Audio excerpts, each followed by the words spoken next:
Saint ভিনসেন্টে পৌঁছেই হোটেলে check in করার অপেক্ষায় মাহমুদুল্লাহ রিয়াদ সবার পেছনে জাকের, শেখ মেহেদীদের সাথে অপেক্ষা করছেন। অনেকটা ব্যাটিং পজিশনের মতো, সামনের সারির ব্যাটাররা যাই করুক শেষটা যেন ওই মাহমুদুল্লাহকেই করতে হবে। বিশ্বকাপে সুপার 8-এর মিশনে এখন ওয়েস্ট ইন্ডিজে টাইগাররা, তবে যুক্তরাষ্ট্রের মতো এখানে তেমন দৌড়াদৌড়ি নেই। সেন্ট ভিনসেন্টের এক ভেন্যুতেই গ্রুপ পর্বের বাকি দুই ম্যাচ টাইগারদের, যার প্রথমটায় বৃহস্পতিবার নেদারল্যান্ডসের বিপক্ষে মাঠে নামবে বাংলাদেশ। যুক্তরাষ্ট্রের স্লো উইকেট নিয়ে সব জায়গায় যখন তুমুল বিতর্ক, তখন প্রশ্ন এমনিতেই জাগে, কিংসটাউনের উইকেট কেমন হবে? বিশ্বকাপের 10 দিন হলেও এখানে যে একটা ম্যাচও হয়নি। এক কথায় বলতে গেলে বাংলাদেশ স্কোয়াডের 13 জনের কাছে কিংসটাউন অচেনা হলেও সাকিব মাহমুদুল্লাহর জন্য অপরিচিত না। আর্নস ওয়েল গ্রাউন্ডে এর আগে 2টা টেস্ট খেলার অভিজ্ঞতা আছে এই দুই সিনিয়র ক্যাম্পেইনারের, তাও 2009 আর 2014-তে।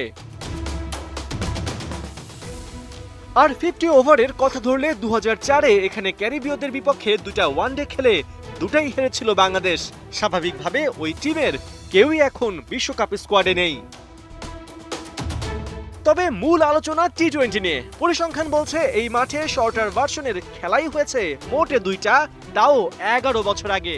কিংসটাউনে প্রথম ইনিংসে গড় রান 144 আর দ্বিতীয় ইনিংসে 141। টস জিতে দলগুলোর পছন্দ, তাই শুরুতেই ব্যাটিং নেয়া। উইকেটের ক্যারেক্টারের দিকে তাকালে আর্নস ওয়েল গ্রাউন্ড স্পিনারদের স্বর্গরাজ্য।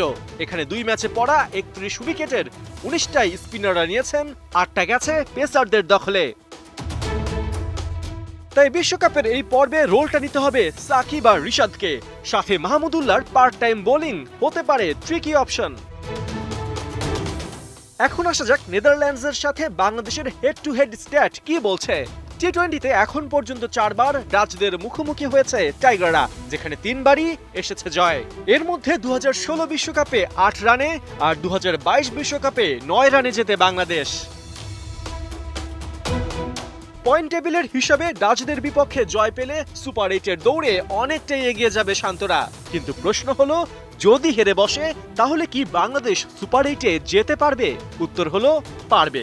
সেক্ষেত্রে শ্রীলঙ্কার কাছে নেদারল্যান্ডসকে হারতে হবে আর নেপালের বিপক্ষে টাইগারদের পেতে হবে বড় ব্যবধানে জয়।